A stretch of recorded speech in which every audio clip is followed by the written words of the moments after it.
ভাবে এই যমুনার সামনে দাঁড়িয়ে আছে হাজার হাজার ভিসা প্রত্যাশী মানুষ। কি বন্ধুরা, সবার প্রথমে আওয়াজটা নাই এখান থেকে উঠুক, মানে লাইন থেকে, দিল্লি না ঢাকা। আমরা জানি অলমোস্ট বাংলাদেশিদের মুখে প্রথম প্রায়োরিটি দিল্লি না ঢাকা। এই শব্দটাকে যদি বলা যায়, মুখে ওদের যদি ঢাকা থাকে, মনের ভেতরে থাকে দিল্লি। কি বাংলাদেশি বন্ধুরা, আমার কথা শুনে রাগ করলা? সকালের শুরু থেকে এভাবেই চারিদিক থেকে আসা মানুষ দাঁড়িয়ে আছে যমুনার সামনে। তবে বন্ধুরা, আর যে যাই বলুন না কেন, আমি কিন্তু এই লাইন থেকে এখনো পর্যন্ত সেই স্লোগানটা শুনতে পাইনি, দিল্লি না ঢাকা। কি বলেন আপনারা? আপনারা কি শুনেছেন? তবে আপনাদেরকে জানিয়ে রাখি, আপনাদের স্লট যে টাইম, সেই টাইম অনুযায়ী আসবেন, আগে বা পরে আসবেন না। অর্থাৎ আপনাদের যদি প্রথম সকালে 9টা থেকে 10টা পর্যন্ত স্লট থাকে, আপনারাই সকাল সকাল আসবেন, কারণ টাইম অনুযায়ী কিন্তু এখন যমুনা ফিউচার পার্কে পাসপোর্ট জমা দিতে হচ্ছে। তবে যে যাই বলুন, এই বাংলাদেশের এক একটা মানুষ যে শান্তির পোলা, সেটা কিন্তু তাদের ব্যবহারে বোঝা যায়। এরা বাপ বদলাতেও যেমন সময় নেয় না, এরা অন্যের চাটতেও কিন্তু বেশি সময় নেয় না। একই মুখে কত রকম কথা হতে পারে ভাবুন তো। যারা বলে দিল্লি না ঢাকা, দিল্লি না ঢাকা, এখন ঢাকা কই গেল? এখন এত লাইন কিসের? ওই তো আপনার যদি 10টা থেকে 11টা বা 11টা থেকে 12টা এই সময় টাইম থাকে, আপনারা দেরিতে আসবেন। আচ্ছা ভাই, সেটা না হয় বুঝলাম। তাহলে ভাইয়া, আধিপত্যের বিরুদ্ধে লড়াই কারা করবে? এখানে এসে যদি ভারতের দাদাবাবুদের দেশে আসার জন্য, ভিসা নেবার জন্য লাইন দিতে হয়। পাসপোর্ট ডেলিভারি নিতে আসতে চাইলে সকাল সকাল আসবেন, কোনো সমস্যা নেই।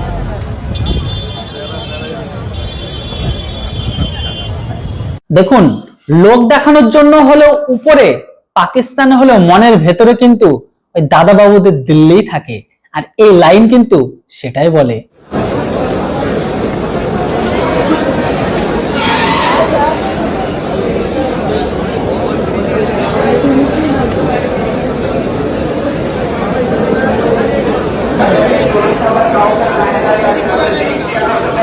মানুন আর না মানুন, আপনি যদি একজন সাচ্চা ভারতীয় হয়ে থাকেন, তাহলে ভারতের এই ভিসা সেন্টার খুলে দেওয়া বাংলাদেশিদের জন্য ঝাড়ের বাস নিজের গাড়ি নেওয়ার সমতুল্য। কি বিশ্বাস হচ্ছে না আমার কথা? এই মালগুলো এরা প্রয়োজনে ভারতে আসবে, ভারতে এসে যা করার তা তো করবেই। দেন কাজ মিটে গেলে যখন তারা আবার বাংলাদেশে চলে যাবে, এরাই তখন প্রকাশ্যে সোশ্যাল মিডিয়ায় বলবে কোরআনে লেখা আছে হিন্দুদেরকে যেখানে পাবে সেখানেই। কি বিশ্বাস হচ্ছে না? দেখুন ভিডিও ক্লিপটা। जब कुरान में हिंदुओं को काटने के लिए कहा गया तो काटते क्यों नहीं है? काटना चाहिए। এই কথাটা হিন্দুদের গাড়ে লাগে না কেন? হিন্দুরা এখনো বলে হিন্দু মুসলিম ভাই ভাই। ভাই, একটা কথা আমিও বলি, ঘুমন্ত মানুষকে জাগানো যায়, কিন্তু যে জেগে জেগে ঘুমায় তাকে কিন্তু কখনো জাগানো যায় না। আর এই কথাটা গাড়ে লাগবে কি করে? কেননা এখনো আমাদের দেশের ঘরের ভেতরে হিন্দুদের গাড়ে গাড়ে তো এখনো লাগেনি। যেদিন নিজেদের ঘরে গাড়ি লাগবে বা নিজেদের ঘরের সাথে এরকম সিচুয়েশন হবে, সেদিন কর্তাটা বুঝবে। তবে যেটাই হোক, সতর্ক করা বা মানুষকে সচেতন করার কাজ আমাদের, সেটা চালিয়ে যাব। বাকিটা কে কতটা সতর্কতা হবে আর কে কতটা সচেতন হবে, সেটা নিজেদের একান্ত ব্যক্তিগত ব্যাপার।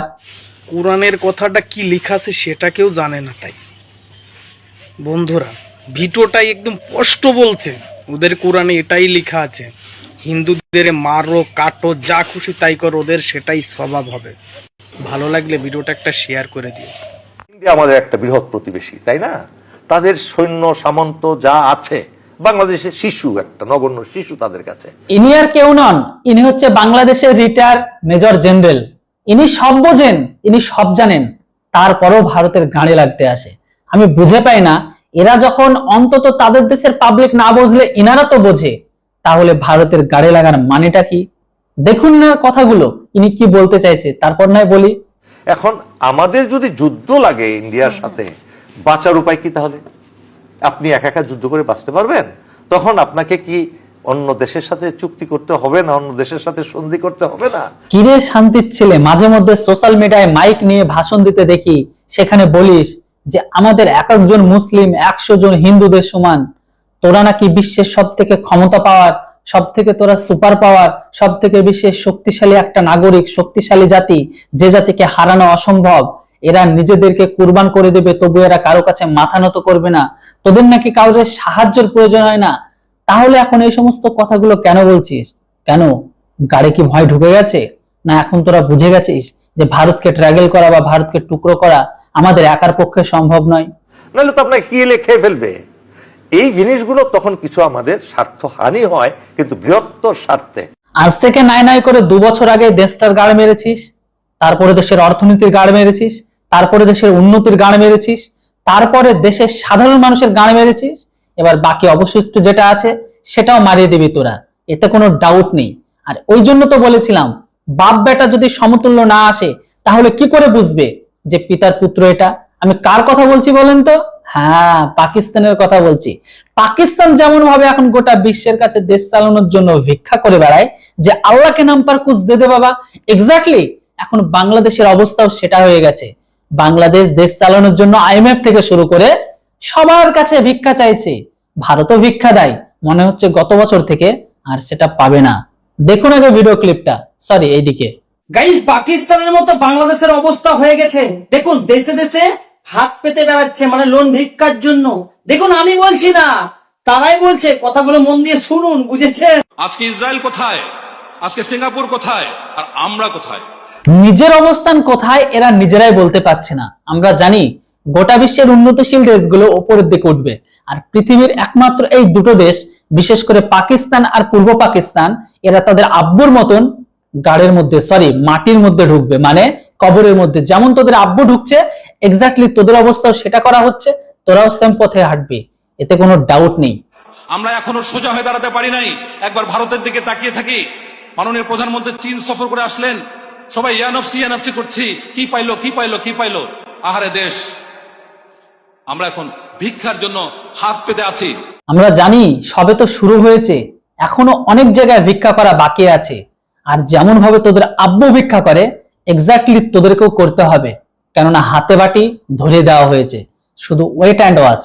বাংলাদেশের এই মুহূর্তে উচিত হবে বাংলাদেশের ভিতরে বসবাসরত যে সকল নাগরিক আছে, যাদের আমাদের দেশেও পাসপোর্ট আছে এবং দাদাদের দেশেও পাসপোর্ট আছে, এদেরকে খুঁজে বের করে বাম্বু দিয়ে দাদাদের কাছে পাঠিয়ে দেওয়া, ঠিক আছে? সেটা নয় বুঝলাম, কিন্তু আজ থেকে মোটামুটি 1 বছর আগে শান্তির ছেলে কি যেন নাম, মার্জিস আলম না সার্জিস আলম, একটা ডেটা দিয়েছিল যে বাংলাদেশের ঘরের ভেতরে নাকি 20 থেকে 30 লক্ষ ভারতীয় আছে। এখনো পর্যন্ত কিন্তু তারই ডেটা প্রকাশ করতে পারেনি বা মানুষের সামনে তুলে ধরতে পারেনি যে এত লক্ষ ভারতীয় আছে। যাই হোক, সেই ডেটাটা নয় আগে মানুষের সামনে তুলে ধরে দেখানো হোক যে এত লক্ষ ভারতীয় আছে। আর কথা হলো, যে সমস্ত ভারতীয়রা ওই দেশেও থাকে এই দেশেও থাকে, তাদেরকে ভারতে পাঠিয়ে দেবে, নো ডাউট, আমাদের কোনো প্রবলেম নেই। কিন্তু কথা হচ্ছে তারা চলে আসলে দেশটা চলবে তো? কেননা এখনো পর্যন্ত দেশের ঘরের ভেতরে, সেটা শিল্প হোক, কলকারখানা হোক, আইটি সেক্টর হোক, ইঞ্জিনিয়ার হোক, বা কোনো বড় বড় প্রতিষ্ঠান হোক, বা স্কুল বা কলেজে হোক, সেখানে কিন্তু সমস্ত জায়গায় শিক্ষার দমে বা নিজেদের ক্ষমতার অর্জনে ভারতীয়রাই নিয়েছে। কোনো কারো দয়া দাক্ষিণা বা জোচ্চুরি বা ছ্যাঁচড়ামো করে নয়। তারা যদি চলে আসে তখন দেশ আবার চলবে তো? যাই হোক, খুঁজে যদি বের করতে পারিস তাহলে খুব ভালো কথা, কিন্তু বেরটা করবি কবে? আমাদের দেশে যে মিডিয়া গুলো আছে, তোমরা তার সাথে চামচামি করতে করতে দিন পার করো। তোমরা একটা কাজ করো, খুঁজে খুঁজে ওই সকল ব্যক্তিদের লিস্ট পাবলিশ করো, তারপরে প্রশাসন সেই ব্যবস্থা নেবে, ঠিক আছে? এটা করো। আমার মনে হয় এই কাজটা প্রশাসনের ছাইড়া দেয়া, মানে প্রশাসনে বাদ দিয়া তোরে দেয়া দরকার। আমি জানি তুই কামলার জন্য তুই বিদেশে পড়ে আছিস, কারণ তোর পিছনের ব্যাকগ্রাউন্ড সেটা কয়। কিন্তু কথা হলো, এই কথাগুলো তোর শুনবে কবে? মানে এখনো পর্যন্ত সেই 20 লক্ষ বা 30 লক্ষ ভারতীয় ডেটা দিতে পারিনি। এখন এতগুলো ভারতীয়কে খুঁজে বের করে তাদেরকে দেশ থেকে বের করে দেওয়া, এটা কি আদৌ সম্ভব? যদি সম্ভব হয় তো খুবই ভালো কথা। আমরাও তো দেখতে চাই যে আদৌ কত লক্ষ ভারতীয় তোদের দেশের ঘরের ভেতরে আছে, আর অ্যাকচুয়ালি তারা কিভাবে আছে। তো যাই হোক, আমাদের কথা হচ্ছে আজকের ভিডিওটি আমরা এখানে শেষ করলাম।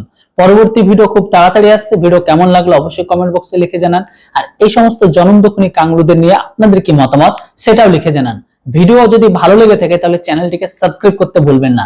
কথা হচ্ছে, দেখা হচ্ছে খুব তাড়াতাড়ি নতুন একটি ভিডিওটিতে। Thanks for watching. Jai Hind বন্ধু মাত্র।